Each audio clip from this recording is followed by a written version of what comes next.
Hero pose. Begin in kneeling position. Your inner knees touch. Slide your feet apart, slightly wider than the hips. Tops of the feet flat on the floor. Using the hands, move the calf muscles away from the body, creating more room to sit down between the feet. If the sits bones don't rest on the floor or if you have any pain in your knees or are uncomfortable here, place a block under the sits bones. Make sure both sitting bones are evenly supported. Palms are down on the thighs, shoulders away from your ears, lengthening through your spine. Close your eyes and breathe 5 breaths here.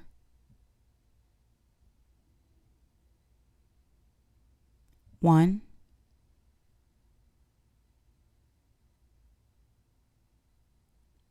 2,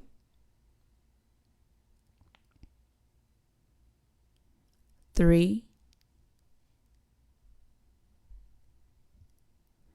4, 5.